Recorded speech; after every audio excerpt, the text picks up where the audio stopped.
Ahora sí, bienvenidos. Tal como se los indiqué, estamos ya prácticamente finalizando nuestra tercera unidad con estos temas, periodismo de datos, chequeo de los datos y un poco de noticias falsas o desinformación. Nos quedan un par de temitas, el de hoy y otro tema que vamos a desarrollar mañana seguramente, pues ya prácticamente para cerrar, para rematar esta tercera unidad. Estoy tratando de ubicar un material audiovisual ahí un poquito más completo de la experta, ella sí, Sandra Crucianelli. En un momento la confundí con la que hemos estado viendo, pero ratifiqué que no es ella. Eh, y estoy ubicándolo porque recuerdo que es un material un poco más completo, donde aparte pues habla ya de algunos detalles, de algunos consejos más específicos que tenemos que seguir al momento de hacer periodismo de datos, ¿no?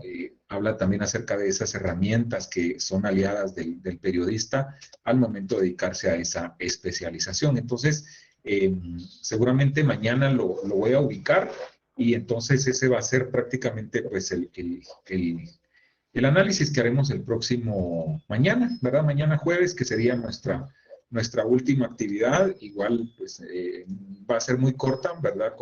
Con ese material y pues ya dejarlos tranquilos para que puedan, pues los que tienen planeado tomar el descanso de Semana Santa o hacer alguna otra actividad, tareas, no sé, ustedes sabrán, ¿verdad? Pero al menos en el curso así estamos, ¿verdad?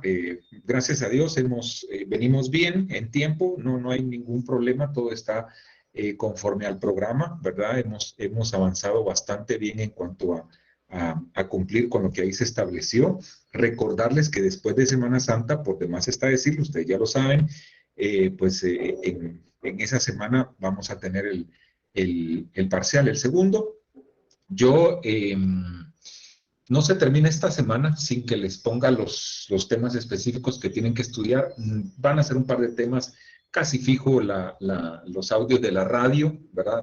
Los que hicieron su tarea, pues bastará con que repasen su tarea, ¿verdad? Y si pueden, pues vuelvan a escuchar los audios, eso fijo. Fijo también estos temas, ¿no? De periodismo de datos, fact-checking y noticias falsas, ¿verdad? Por ahí voy a ver si hay algún otro tema, pero fijos estamos con estos dos. Y bueno, y luego pues ya nos quedaremos con la recta final del semestre. Regresando de Semana Santa, nos queda ya la semana y media esa, ¿verdad? De abril y prácticamente la primera semana de mayo, y así como para alguna actividad especial, ¿verdad? Quiero ver, les cuento, les adelanto, si para cerrar el curso tenemos algún invitado especial, así de que nos aporte algo interesante, ¿no? Al curso. Entonces estoy viendo por ahí alguna opción que sea interesante, ¿verdad? Cuesta a veces un poquito porque la gente igual tiene sus ocupaciones o con esto de la virtualidad que ya vieron que a veces nos traiciona, pero voy a ver si nos queda chance y poderlo cerrar de esa manera, ¿verdad? Eso prácticamente sería en cuanto a nuestros anuncios. Todo está calificado, ustedes ya pues tienen su zona preliminar, conscientes que solo nos falta el parcial de 15 puntos y la comprobación de tiempos recios, ¿verdad? Entonces, así estamos. Bueno, pasemos al tema de hoy. Permítanme presentar. A ver. Vamos a. Hoy creo que nos da chance de poder ver los dos videitos que tengo para hoy. Vamos a iniciar con uno, luego platicamos de la presentación y cerramos con el otro material. Permítanme, vamos a ver acá. Esa es la otra opción. Ok, voy a desactivar mi audio y mi cámara para que se vea mejor y no se trate.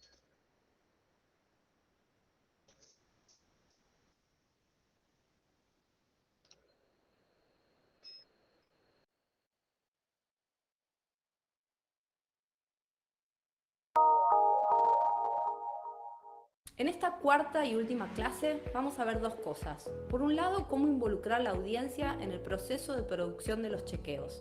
Esto que llamamos crowd-checking, ¿qué es? Y por otro lado, distintos formatos para llamar la atención de la gente. Si queremos mejorar la calidad del debate público, seguro no tenemos que hacer esos mamotretos de texto donde ponemos datos, datos y links y nada más. Hay buenos ejemplos en el mundo que quiero compartir con ustedes. Involucrar a la audiencia en el proceso de producción de información fue algo que nos planteamos desde el primer día en Chequeado. ¿Por qué? Bueno, primero porque éramos un medio nuevo, una marca desconocida, y involucrar a la audiencia tenía algo de la búsqueda de legitimidad que muchos medios perdieron. Sabemos que la gente ya no consume los medios como en el pasado, aunque no estamos seguros de cómo los consume.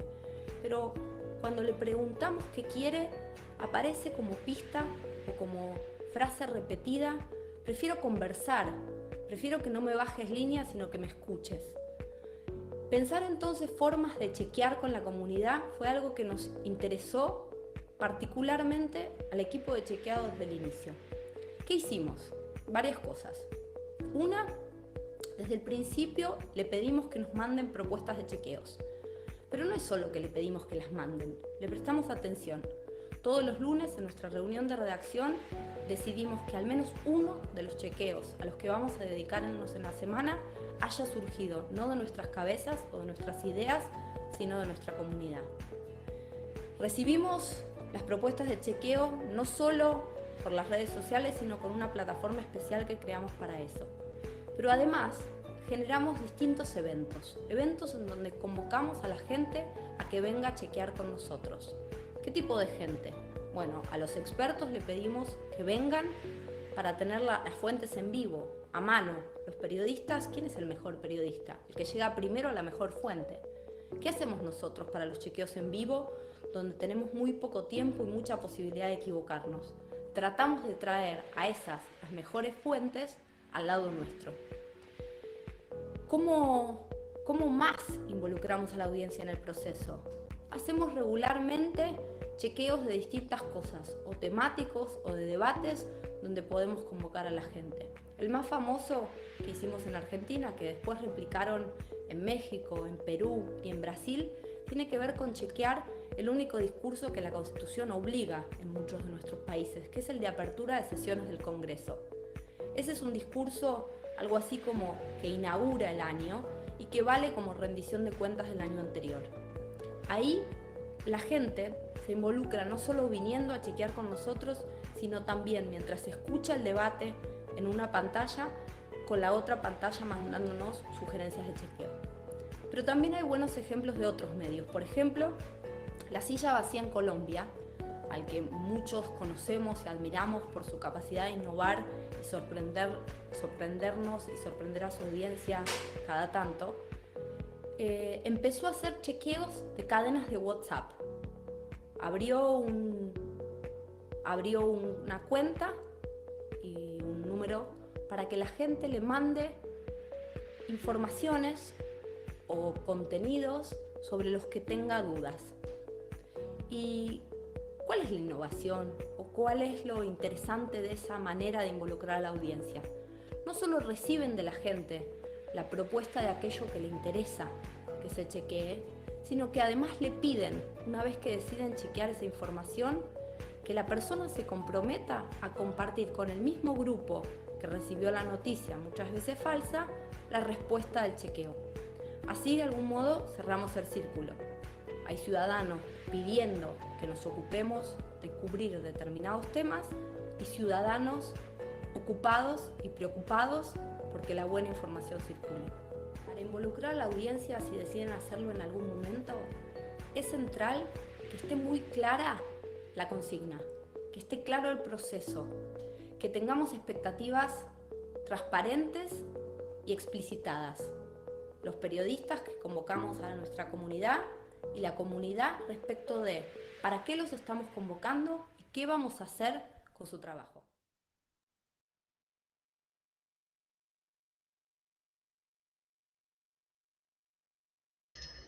Ok, perfecto. Involucrar a la audiencia en ese proceso de chequeo de la información, de eso se trata ese material. Obviamente países de América del Sur como Argentina, que es de donde es la experta, pues están más avanzados, ¿no? En ese proceso, en esa especialización. Acá apenas si estamos aún comenzando, diría yo, ¿verdad?, a hacer el chequeo. Involucrar a la audiencia creo que será más adelante si es que los grandes medios que ya lo hacen se atreven, ¿no?, a cerrar ese círculo, que sería interesante, ¿verdad? Y qué tan preparados estamos, ¿no? O sea, me refiero a si nuestro nivel de cultura da para eso, si nuestro nivel de tolerancia, ¿no? Incluso en los mismos medios da para eso, a que se involucre a la audiencia, ¿no? O sea, qué tanto espacio se le da en los medios de comunicación a las audiencias, ¿verdad? Entonces, habría que ver si realmente es algo que pudiera darse en el futuro. Insisto, pues ya se dio el primer paso. Varios medios o algunos medios están ya haciendo ese esfuerzo de chequear la información, ¿no? Del chequear los datos, y creo que pues eso ya es bastante, ¿verdad? De eso también habla un poquito la presentación que vamos a analizar, y luego pues para cerrar con esta serie de materiales audiovisuales, pues les tengo ya preparado el último. Permítanme compartir. ¿Y de qué vamos a platicar en esta presentación?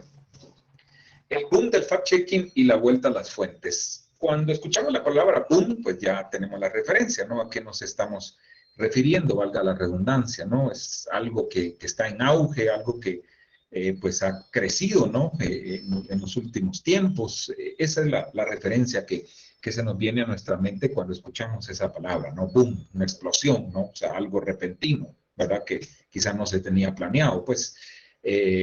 De este ejercicio, ¿no? Del fact-checking y la vuelta a las fuentes. Vamos a ver en esta presentación si realmente el hacer ese ejercicio es volver a las fuentes o regresar a las fuentes. Así que acompáñenme en esta presentación. Se supone que los periodistas reportan hechos e informan que las opiniones y los juicios de valor pertenecen o debieran ser así, de esa manera, a los editorialistas o a los lectores, ¿no? O sea, lo que decía la experta, ¿no? La audiencia se involucra y generalmente la audiencia critica, la audiencia opina. O sea, función distinta es la del periodista, ¿no? Que solo informa, ¿verdad? Entonces, se supone, dice acá, que eso de opinar, eso de criticar, etcétera, de hacer una especie de editorial, se lo dejamos a nuestros lectores, a nuestra audiencia, ¿verdad?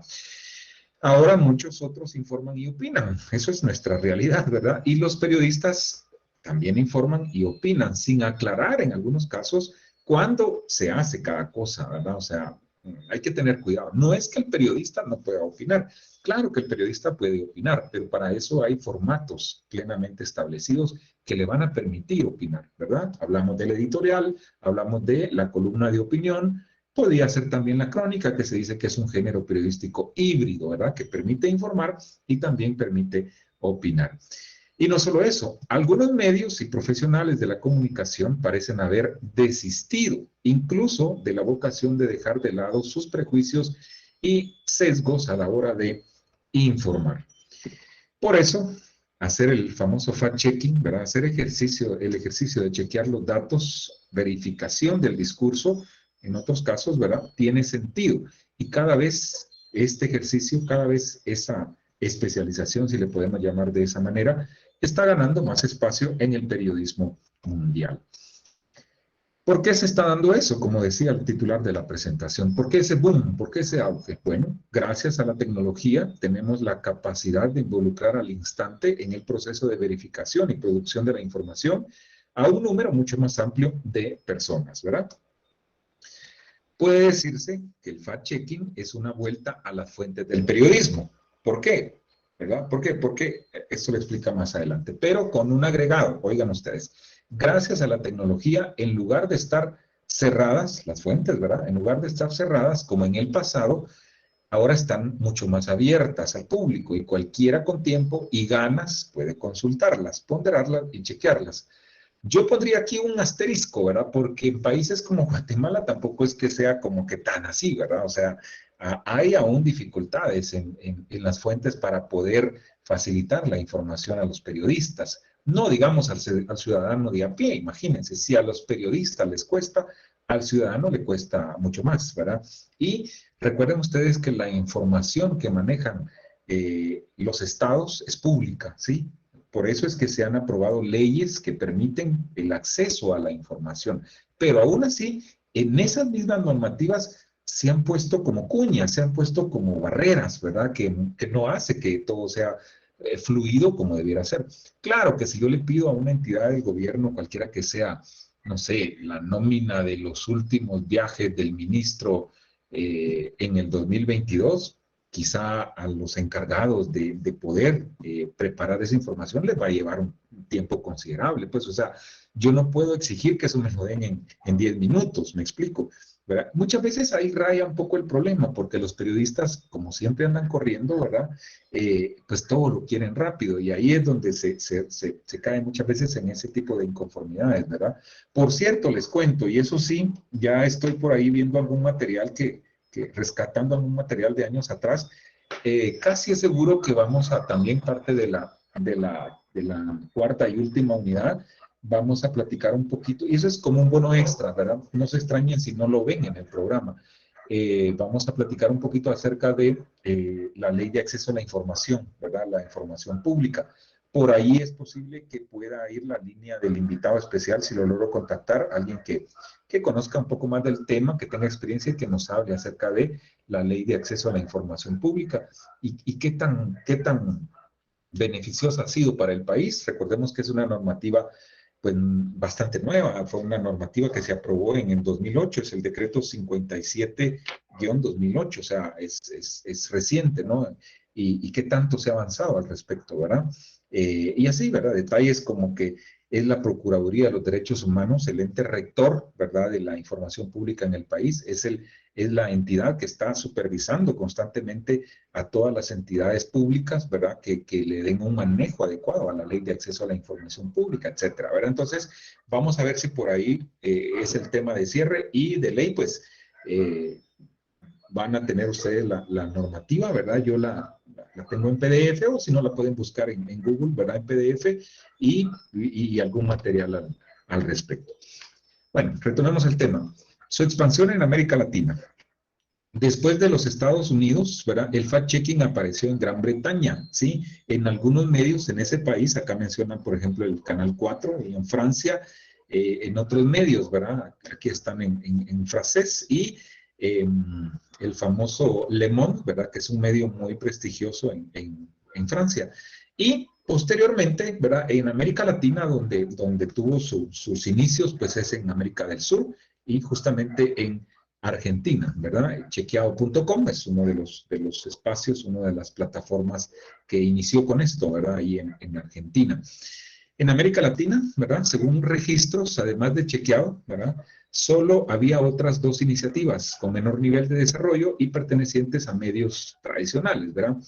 El Polígrafo en Chile y Reto, aquí es Reto al Candidato, se me fue ahí la E por la O, que surgió por allá en 2013 Rete al Candidato, creo que sí está bien escrito, Rete al Candidato, en 2013 en Costa Rica, ¿verdad? Entonces, así fue como iniciaron estos esfuerzos del famoso chequeo de datos, ¿verdad? Que ahora, insisto, pues ya muchos más medios ya lo hacen, ¿verdad?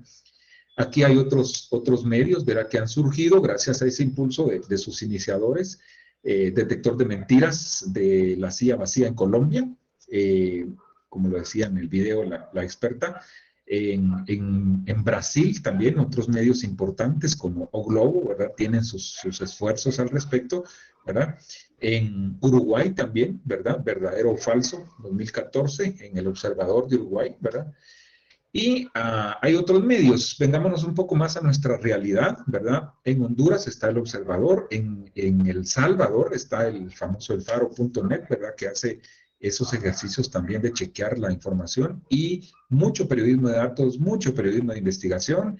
El Faro, su servidor, comenzó a revisarlo por ahí, hará, qué sé yo, unos 12, 13 años, fíjense, más o menos. No sé si ya les platiqué, ellos tenían en ese tiempo un espacio que se llamaba Sala Negra, y era una especie de crónicas de narraciones acerca de las pandillas en El Salvador. A propósito, ¿verdad?, el tema de las pandillas que está de moda actualmente. y un periodista se infiltró, fíjense, en una pandilla o en un par de pandillas en El Salvador, y no sé si por un mes o no sé cuánto tiempo estuvo involucrado, ¿verdad? Se infiltró y después escribió esas crónicas. Y entonces era bien interesante porque escribía una crónica cada semana. Entonces yo estaba pendiente, creo que no sé si era miércoles o jueves que la publicaban, y entonces era como una novela, ¿no? O sea, y era bien interesante sus narraciones y todo, y porque él lo observó, él vivió todo lo que hacía la pandilla, ¿verdad? Desde extorsionar, desde asesinar, desde, híjole, de todo, ¿verdad? Entonces, bien interesante. Y entonces uno estaba pendiente, ¿verdad? De la publicación semanal. No sé ahora si tendrán todavía ese espacio, pero desde ese tiempo yo le sigo la pista a elfaro.net, que a nivel Centroamérica es de los primeros medios, si no el primer medio digital de calidad, porque ahora cualquier página en Facebook ya dicen que hacen periodismo, a ustedes sí, eso tampoco, ¿verdad? O sea, que nos perdonen pues, pero entonces ¿para qué ustedes están quemando aquí las pestañas, las cejas, el pelo y no sé qué más, ¿verdad? Con su carrera pues, ¿verdad? Pero ahora cualquiera se la lleva de periodista y tiene su espacio ahí en Facebook y con su teléfono, ¿ah? Y ya hace videos y escriben y ya, etcétera, ¿verdad? O sea, son otros 20 pesos pues, pero ojalá y algún día se norme eso, ¿verdad? Porque creo que se está saliendo de control. Y en Guatemala, este esfuerzo comenzó con medios como Plaza Pública, antes Nómada, ¿verdad? Que ya no existe, ¿verdad? Pero Nómada también en su momento fue uno de los principales medios, no solo digitales, sino que también hacían este tipo de especializaciones, ¿no? Periodismo de datos, investigativo, chequear datos, etcétera, ¿verdad? Y en Nicaragua, por ahí se menciona a un medio que se llama El Confidencial, ¿verdad? Las organizaciones de fact-checking comparten la misión de verificar el discurso público, ¿sí? Para fortalecer la democracia, aumentar la rendición de cuentas, vean qué importante es eso, e incentivar la participación ciudadana a que esté mejor informada, ¿verdad? O sea, cuando se hace ese ejercicio, se le está aportando como un plus a la audiencia, ¿no? O sea, eso es lo importante de esta especialización, ¿verdad? Y bueno, los equipos que llevan adelante estas iniciativas, diríamos que son muy diversos. Los hay conformados por periodistas que son pagados, tienen un salario, ¿verdad? Y por grupos que exclusivamente lo hacen de forma voluntaria, ¿verdad? Pueden ser, no necesariamente son grupos de periodistas, pueden ser grupos de profesionales de alguna ciencia, como las ciencias sociales, como la economía, etcétera. Y por supuesto están los periodistas, ¿verdad? La característica, eso sí, la característica necesaria en todos es que se debe ser muy riguroso, ¿verdad? O sea, es un ejercicio que lleva pues mucha rigurosidad, mucha lectura, mucho análisis, o sea, no se hace de la noche a la mañana, ¿verdad? Eso hay que tomarlo muy en cuenta.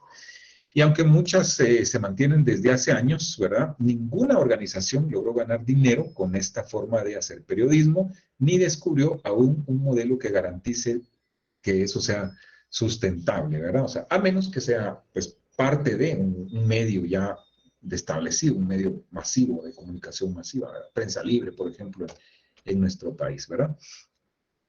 Chequeado, que es este medio que hemos tomado de referencia en Argentina, ¿verdad? Es por el momento la iniciativa con mayor desarrollo y la iniciativa más sofisticada en este modelo, ¿verdad? De financiamiento, debido principalmente a que la diversificación de sus fuentes de ingresos, ¿verdad? Debido a eso y al equipo y procesos instaurados para buscarlos, ¿verdad? O sea, ya tienen mucha experiencia seguramente allá en Argentina. ¿Cómo verificar en países que no tienen datos? Porque vean, o sea, oh sorpresa, ¿verdad? O sea, así como hay países que colaboran, ¿verdad? Que son otras culturas, que son otro nivel, ¿verdad? Con el acceso a la información, con facilitar la información, facilitar los datos. Hay otros países que es todo lo contrario, o sea, no hay que ir muy lejos, ¿verdad? Acá en nuestra región, países como Nicaragua, países como Venezuela, siguen siendo mal calificados en cuanto a disponibilidad de la información, ¿verdad? Entonces, eso es bien complicado para los periodistas, ¿verdad? Porque imagínense, si acá en nuestras realidades nos cuesta, ¿cómo será en esos países, ¿verdad? Entonces, ¿qué hacer? Bueno, trabajar con paciencia y persistencia con la información que existe, ¿verdad? Que no siempre significa que esté disponible ni a la mano, constituye un primer paso, ¿verdad? La tecnología en esos casos va a jugar un papel bien importante, ¿verdad? Aliarnos de herramientas tecnológicas para poder llegar a la información. Acceder y utilizar los datos que muchos organismos públicos producen y a veces publican es el siguiente paso, ¿verdad? Echar mano a las herramientas legales que tenemos disponibles. Acá entra lo que les hablo, ¿verdad? La ley de acceso a la información pública, en el caso de Guatemala, ¿verdad? Para exigirle al Estado la información, ¿verdad? O sea, cuando hacemos uso de la ley de acceso a la información, ojo compañeros, no es que le estemos pidiendo un favor a las instituciones públicas, les estamos demandando una obligación legal, ¿verdad? O sea, eso hay que tomarlo bien en cuenta, ¿verdad? Porque muchas veces en las oficinas de acceso a la información piensa que hacen un favor y no, ¿verdad? Ellos están ahí para cumplir con una obligación y para cumplir con una ley debidamente establecida, ¿verdad? Cuando esta la niega, cuando alguna institución niega la información o la oculta sin ninguna razón, ¿verdad?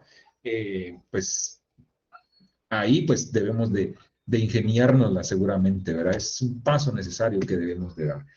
Tener más información y datos con el objetivo que los ciudadanos tengan mayor información para participar en asuntos públicos y reducir la impunidad intelectual de lo que se dice, se calla o se oculta, es lo que guía el trabajo de, en este caso, el chequeado, ¿verdad? En Argentina, y el de otros chequeadores a nivel mundial. Esto es bien importante, vean, es como que, ¿qué se gana? ¿Qué se aportan? ¿Verdad? O sea, se gana que se tiene a las audiencias mejor informadas, ¿verdad? O sea, cuando se desmiente la información, cuando se hace una verificación de datos, la audiencia tiene como un plus extra, ¿no? O sea, no solo se le informa, sino que se le da esa calidad de la información. Y eso redunda en que, pues, no solo es gente mejor informada, redunda en que sean gente que esté mejor preparada intelectualmente incluso, ¿verdad? Y a nivel colectivo, pues se gana en que se tienen mejores sociedades, ¿verdad? Mejores informadas, y eso a la vez hace que se tomen mejores decisiones, ¿verdad? O sea, alguien que no está informado, o sea, muchas veces no toma la mejor decisión.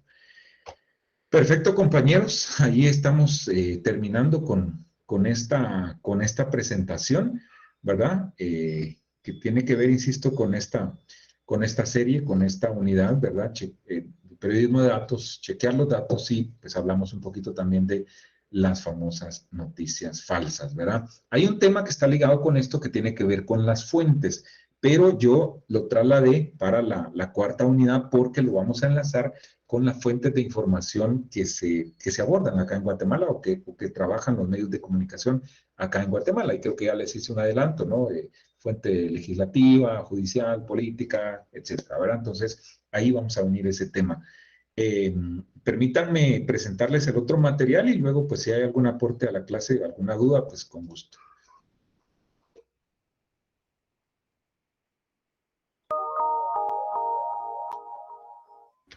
Dijimos al inicio que el fact-checking es un género periodístico. Y uno de los principales desafíos del periodismo de hoy es que las buenas historias, las buenas investigaciones, los buenos artículos no se queden en el grupo de o los periodistas, o los académicos, o los políticos, los muy informados. ¿Cómo hacemos para llegar a más gente?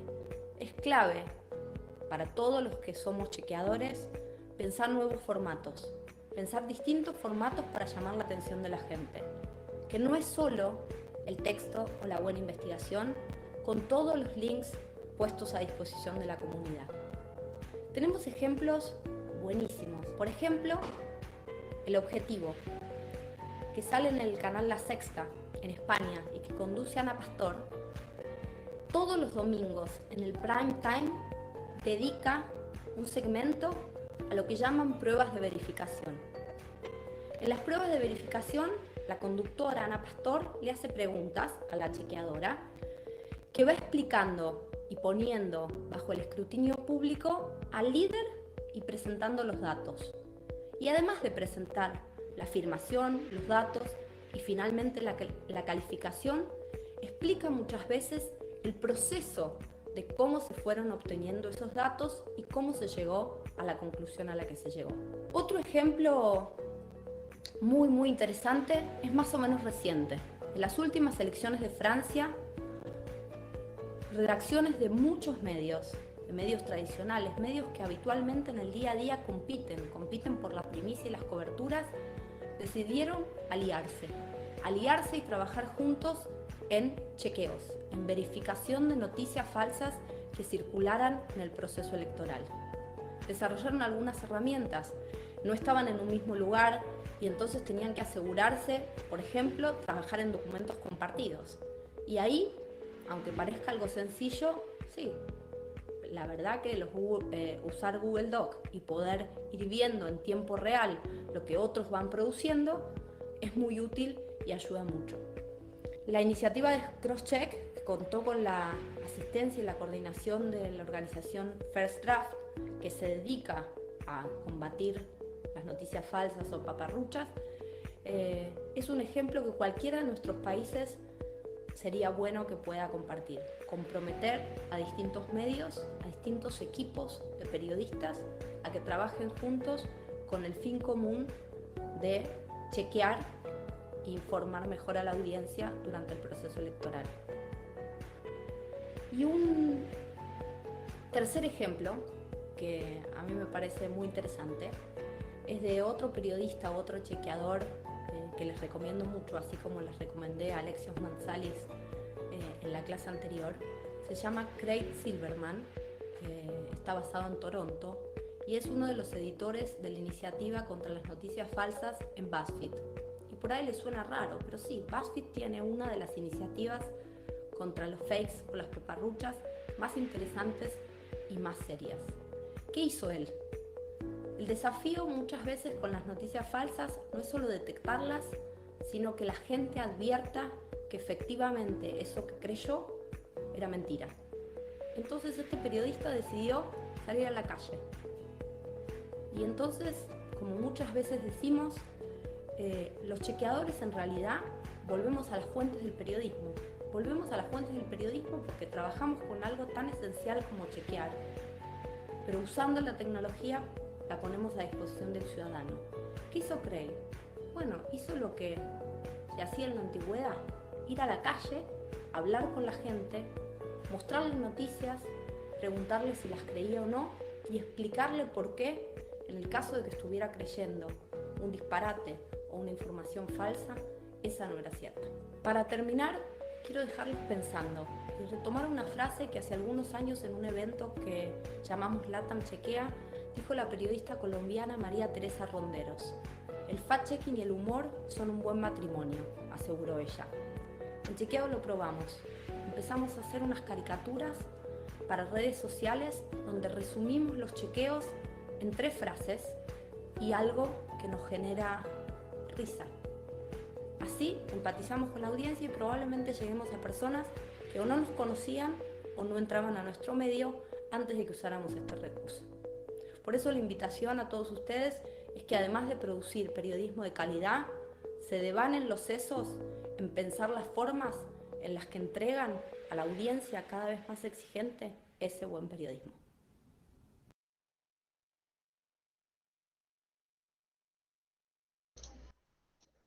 Bueno, perfecto, ahí está la invitación, pues.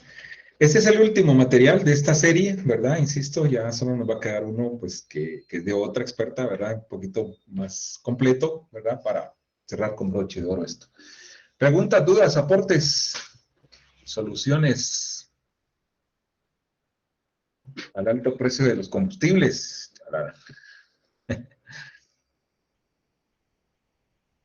No todo está transparente como el fresco de tamarindo que me está esperando al terminar la clase. Luego, ¿están por ahí?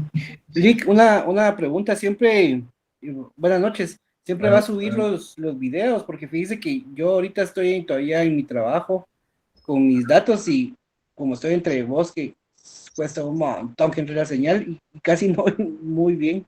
Sí, Juan Carlos, no se preocupe. Siempre subo mis clases. Gracias, Lick. Por eso es que no tengo muchas dudas porque no escuché mucho, pero lo voy a escuchar bien y ya me imagino que... Ok. Bueno, perfecto. Bueno, entonces... ¿Los enlaces de los videos los va a subir o cómo le vamos a hacer? Ahí repasen ahí en las clases, ahí los ubican. Si ya no quieren escuchar todo, corran a donde está el video. O busquen más abajo, ahí en mi misma página de YouTube, están ahí abajo. No los voy a subir otra vez porque es como cargar lo mismo. Pero si Vale. van abajo, ahí están, ¿verdad? O la misma clase, solo adelantan donde están los videos, ya no quieren repasar toda la clase, no hay ningún problema. Está bien. Los links los pongo siempre en Classroom, siempre en el apartado de clases grabadas, no sé cómo dice, ahí los pongo, ¿verdad? Y a ustedes les llega una notificación en los avisos, ¿entienden? ¿Sí? Bueno, cuídense mucho, por favor. Acompáñenme mañana, de verdad, no vayan a faltar, a menos que sea así, de verdad que alguien tenga que ir a terminarse de tallar el disfraz del día siguiente de la huelga, o que tiene que ir a arreglar una carroza, o de verdad algo que sea justificado. De lo contrario, pues aquí vamos a estar para despedir este tiempo, ¿verdad? Previo al receso de Semana Santa. Va a ser algo muy corto, les prometo, no nos quiero estresar. Y bueno, si van a participar en el desfile bufo del viernes, mucho cuidado siempre, ¿verdad? Por favor, mucha precaución y con verdadero sentido sancarlista, ¿verdad? O sea, si ya vamos a ir es porque tenemos esa convicción, tenemos realmente esa conciencia social y no porque vamos a ir a fregar la pita, nos vamos a ir a emborrachar, a pedir dinero, a exigirle dinero a la gente. Eso también es extorsión y es algo de lo que yo nunca he compartido, nunca he estado de acuerdo. Yo no fui güero así ha sido, pero sí participé en el movimiento. Y bueno, o sea, pues cuando lo hice así a conciencia. Aún ya de docente, créanme que he ido, ¿verdad? Y pues trato de hacerlo de la manera como tiene que ser, ¿verdad? Así que la denuncia social, ¿verdad? La denuncia ciudadana que tiene que caracterizar al estudiante sancarlista, porque el pueblo de Guatemala hoy más que nunca demanda de nosotros, ¿verdad? Y tenemos que alzar la voz, pero como debe ser, ¿verdad? Tenemos que dignificar la huelga, tenemos que dignificar la Universidad de San Carlos y que no la sigan criticando y como se ha dado, ¿verdad? Por acciones, por malas acciones de algunos pocos que yo diría que ni son considerados estudiantes, ¿verdad? Así que con eso terminamos. Mañana nos vemos por acá. Chao, cuídense. Buenas noches, Buenas gracias. noches, Lick. Buenas noches. Bueno. Buenas noches. Gracias, Lick. Feliz noche. Cuídense.